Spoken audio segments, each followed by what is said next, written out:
damn, Lomachenko's 36? What's good? It's Woog. We've got Vasiliy Lomachenko, 17 wins and 3 losses, taking on George Kambosos Jr., 21 wins and 2 losses. This fight is for the vacant IBF lightweight title, and Lomachenko is the bona fide future Hall of Famer, former WBO featherweight champion, former WBO 130-pound champion, and the former unified WBA, WBC, and WBO lightweight champion. The only one he didn't get at lightweight was the IBF title, which he ended up fighting for against Teofimo Lopez in one of the biggest upsets in recent memory, one of the biggest events in terms of a king-making performance for Teofimo Lopez in recent memory. It was a huge shift as the big underdog was willing to jump in the deep end and challenge Lomachenko, and that's where Lomachenko lost his 3 lightweight titles. You could argue 2 lightweight titles if you consider Devin Haney as the WBC champion at that time. It was a big topic of debate and discussion. They had 2 different versions of the WBC title, but Lomachenko, 3-division champion, who then would later challenge for the undisputed lightweight titles against Devin Haney in one of the more, I would say, discussed, one of the more debated fights in recent memory, with Devin Haney being awarded the unanimous decision win in a otherwise very close, kind of could go either way, super competitive fight. Look, I'm not here to relitigate who won or lost. I thought that Devin Haney pulled off a close 7 rounds to 5-ish decision. A lot of people thought that Lomachenko won that fight, but we'll get to that. Whereas George Kambosos is a former nearly undisputed champion, debatable, right? Because when he upset, another one of the biggest upsets in recent memory, when George Kambosos toppled Teofimo Lopez, took all of his belts, you could say that it was 3 belts definitely and 1 belt arguably. So he was nearly undisputed champion. Some people considered him undisputed champion. I know that the people promoting Teofimo Lopez versus George Kambosos said that it was for the undisputed title, but again, it's another topic of debate. But Lomachenko versus Kambosos is going to be, again, for the vacant IBF belt, and this fight's going to be fought in Perth, Australia. That's the home of Tame Impala, actually. But Lomachenko is the one between these 2 guys who's had the super storied career. I mean, Lomachenko was seen to be one of the top 1 to 3 pound-for-pound fighters in the sport pretty much since he became Lomachenko, when he was just running roughshod over very high-quality opponents. He made a lot of fighters quit on the stool around that time, including Nicholas Walters, the axe murderer, who has actually returned after 8 years out of the ring and, recently beat Joseph Adorno. Pretty crazy. But Lomachenko got Nicholas Walters to quit on his stool. He knocked Roman Rocky Martinez out. He got either Jason Sosa or Miguel Mariaga, one or the other, or maybe both, to quit on the stool. He got Guillermo Rigondeaux to quit on the stool, and Rigondeaux was coming up multiple divisions to meet Lomachenko. But, Lomachenko, again, storied career. He was pretty much a pound-for-pound great from, I would say, around 2016 to that fight against Teofimo Lopez. So for about 4 years, he was a pound-for-pound top 1 to 3, somewhere in there. Because after he was Lomachenko, getting those opponents to quit on the stool, he went up to lightweight, which was kind of him meeting his match physically. That's about his physical ceiling right there, where he beat Jose Pedraza. He stopped Jorge Linares. That was the fight where Lomachenko hit the canvas, came back and stopped Linares in the 10th round. So he beat Linares, Pedraza, knocked out Anthony Crolla, beat Luke Campbell via decision in a very good fight, and then he fought Teofimo Lopez late in that COVID 2020 year. But I always thought that in Lomachenko's career that it was a damn shame that he never locked horns with Mikey Garcia and has never fought Gervonta Tank Davis. I feel like those are the 2 fights involving Lomachenko that I would have wanted to see the most, that we didn't get. But he fought a lot of other, great fighters. Devin Haney, Teofimo Lopez, Gary Russell Jr. super early in his career. That was like Lomachenko's third professional fight because he had that controversial loss in his second pro fight against Orlando Salido, where Salido came in overweight. He was going low, like a lot of low blows in that fight. Salido not only came in to the weigh-in heavy, but he gained several more pounds by the time they actually got into the ring. So that was Lomachenko's second career fight. And then directly after that, controversial, I think it was a split decision loss. Yeah, split decision. And then he fought Gary Russell Jr., one of the fastest hands of the generation, longtime WBC 126-pound champion. But Lomachenko beat Gary Russell Jr., one of the best wins in Lomachenko's career, and he beat him via a majority decision. But yeah, Lomachenko, definitely a future Hall of Famer.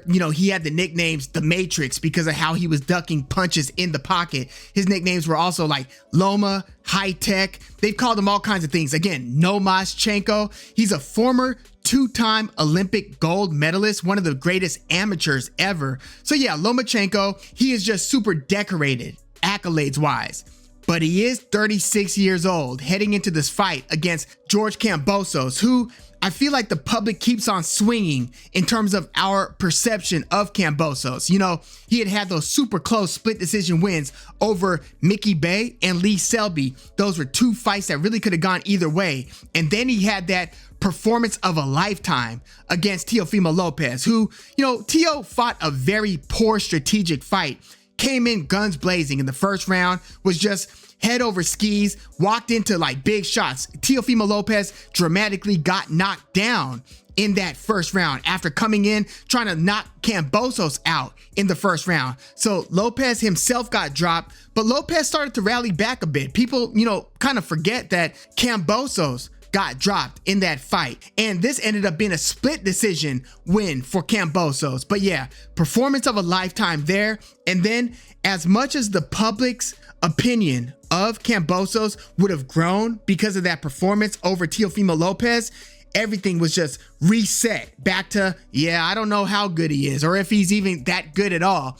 because of those back-to-back dominant decision wins for Devin Haney over Kambosos, where, both fights, you could argue that these were 10 rounds to 2 types of fights. I don't care what the actual official scorecards read, because, going into those fights in Melbourne, Australia, with the super raucous Australian crowd, not to mention Kambosos' kind of fan-friendly fight style. He's an exciting style fighter, especially if you're there to trade with him. But yeah, I was wondering what the judging was going to be like in these super high stakes. Devin Haney flying out to Australia to fight back-to-back fights against Kambosos, because the deal was if Haney won the first fight, they were going to run it back in Melbourne as well. So Devin Haney had to do a lot to come out of Australia basically the undisputed champion. He had to beat the guy, then he had to beat him again, and he did so in equally dominant fashion. So again, public opinion then swung back to, I don't think Kambosos is that good. Well, after that, Kambosos came to the States, Oklahoma, to fight Maxie Hughes, the Brit coming from the UK to fight Kambosos. And this wasn't exactly a stellar performance from Kambosos either. Maxie Hughes was a significant underdog, but he kind of outboxed Kambosos in this one. I thought that Maxie Hughes was counterpunching Kambosos very skillfully. Maxie Hughes is a southpaw. Kambosos was just eating a lot of those shots. But Kambosos was awarded a pretty controversial majority decision win. There's a lot of controversy and dispute in a lot of the fights that I'm discussing, I know. But Kambosos was awarded the majority decision win there. So out of Kambosos' last 3 fights, he was basically, they weren't great performances, where I wonder if he's going to be reluctant to really let his hands go in this fight against Lomachenko because of the last 3 experiences, win or lose, experiences that he had in the ring. So as I kind of size up Lomachenko versus Kambosos, I'm not discounting Lomachenko's age. I think that might be a big factor here. 36 years old. Like, you look at the great, lightweights or 130 pounders, 126 pounders, even like Floyd Mayweather. When Floyd was 36, he was beating Canelo Alvarez at 22 years old. But Floyd aged about as well as you can age in those lower weight classes. Manny Pacquiao as well. But 36 years old, like, this usually doesn't go well for fighters on the other side of 35.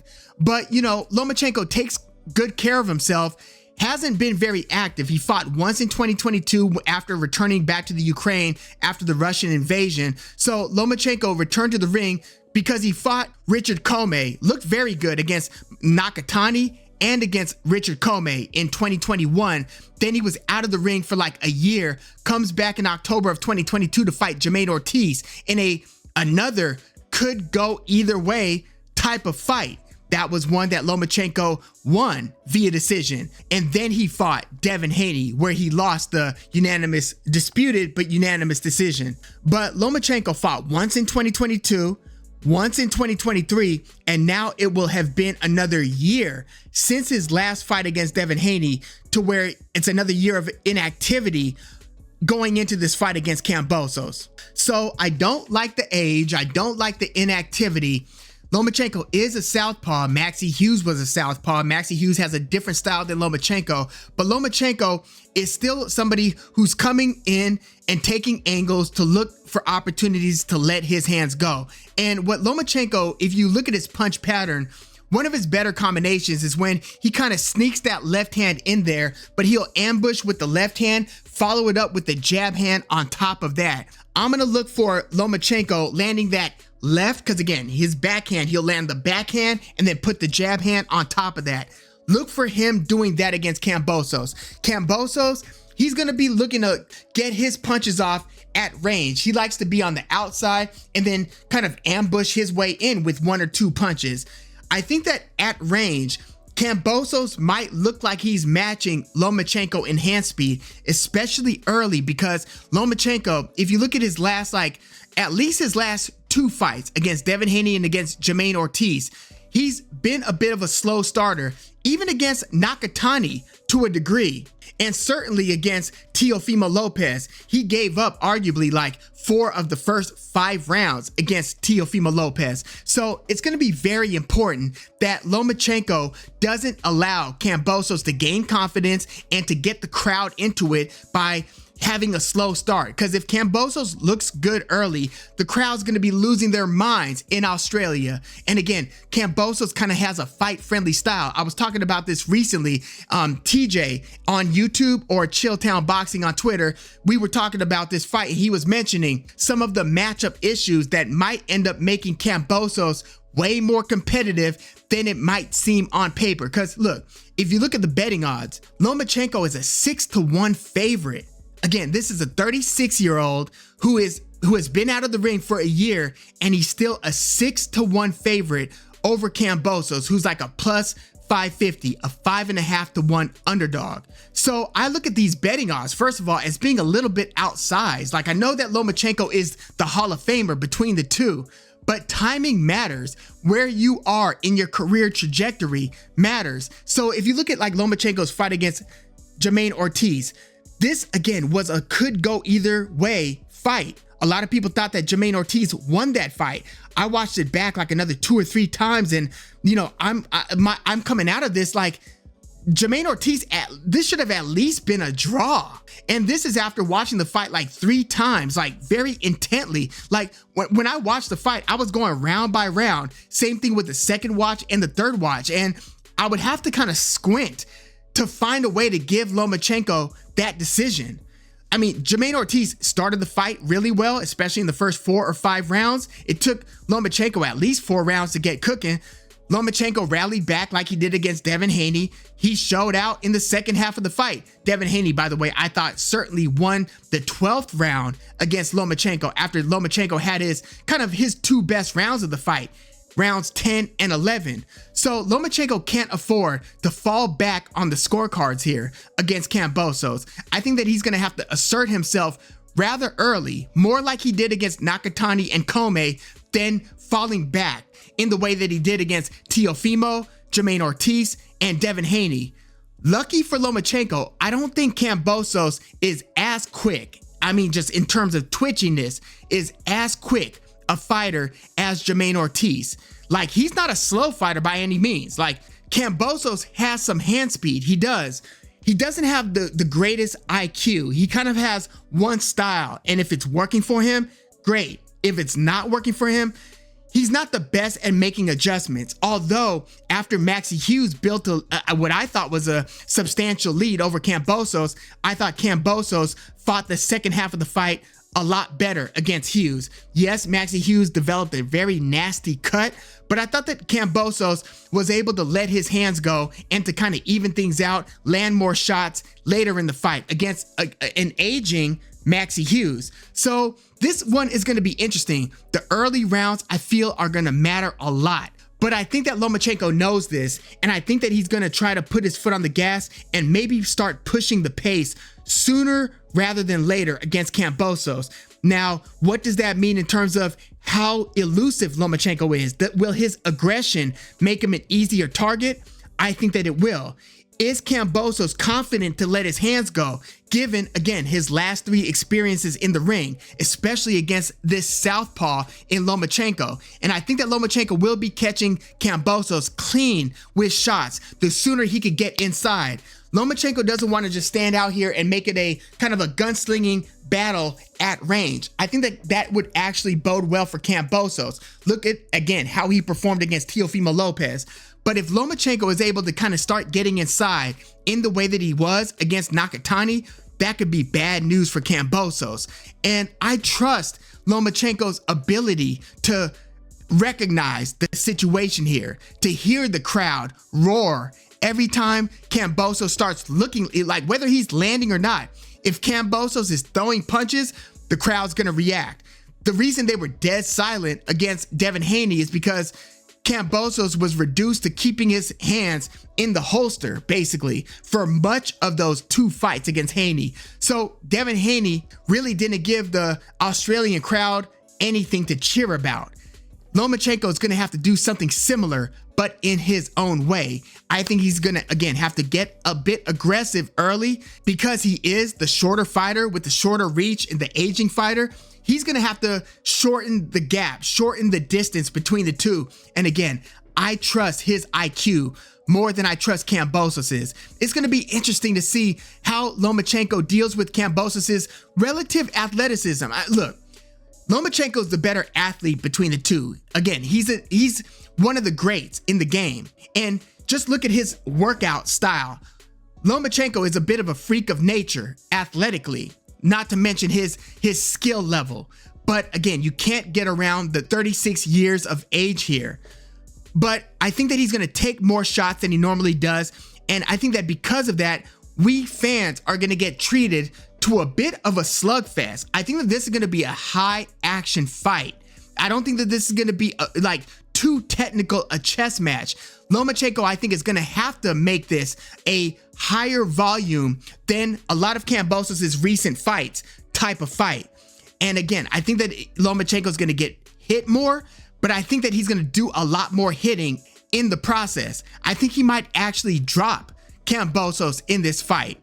I think that it's going to go the distance. I think it's going to actually be pretty competitive, but I ultimately think that Lomachenko is going to pull off a close decision win. I think it might even read closer on the scorecard because of the venue, but I think that Lomachenko is going to win probably by a couple of rounds. Again, he might even score a knockdown, but I don't think he's going to get the stoppage here. I don't think Kambosos is going to really do enough to win, more than 6 rounds. But I do think it's going to be close, like maybe like a 115 to 112. 112, I say, because of that additional point deduction due to the knockdown. I think Lomachenko is going to win either a 7 rounds to 5 or maybe even a 6 rounds to 6 style fight, but with the knockdown giving him the edge. I wouldn't be surprised by a split decision. Yeah, I think this is going to be like pretty damn close. Styles make fights, and the age here matters, and you're dealing with a high volume, fan-friendly style fighter in Kambosos. So yeah, I think Kambosos is going to do his thing. I think he's going to take a lot of shots. Again, I'm kind of looking, because of Lomachenko's southpaw style, for there to be a knockdown because of how flush I think he's going to be landing in some of these exchanges against Kambosos. I think he's going to be able to sneak that straight left, followed by that right hand over the top. He might even drop Kambosos with that. So yeah, I'm going Lomachenko. Close, maybe even a split decision, either a super close like majority decision where one might have it a tie, a draw, and the other two have it, for Lomachenko, or a split decision win, something very close like that. But I'm going with Lomachenko. Maybe this is Loma's last stand. He said that he doesn't have a lot more career left. This might be his final win, depending on where his career goes from here. But yeah, let me know your thoughts. I'm going Lomachenko via close decision. Let me know what you think about, when they first announced this fight, I thought, and I was thinking that Kambosos might suffer the fate of Nakatani, meaning Lomachenko stops Kambosos. But no, I think that it's going to be a closer fight than that. And again, I had a few conversations, one being that conversation with Chilltown Boxing. And yeah, I think that this is going to be a close decision win rather than a stoppage. But yeah, let me know your thoughts on this one. And also, where do you see Lomachenko? If he does get this win, where do you see him going from here? Being that he would then be the IBF lightweight champion. Again, I've often been frustrated that Mikey Garcia versus Lomachenko never happened. And maybe it's too late for Lomachenko to have any business in the ring with somebody as dangerous as Tank Davis. Maybe Shakur Stevenson. But yeah, let me know where you think Lomachenko should go from here. Or is it William Zepeda? They've got some really good fighters at lightweight. And, Tank Davis is obviously fighting Frank Martin, but that's on the PBC side. It's kind of hard to envision PBC and Top Rank doing business, which is why we haven't gotten some of these fights that we've really been wanting. But yeah, if Lomachenko pulls this off and becomes the IBF lightweight champion for the second time, IBF lightweight champion, where do you think he should go from here? Let me know your thoughts in the comments. Like the video, subscribe to the channel if you are into the fight talk. I'm Woog. Thanks for tuning in.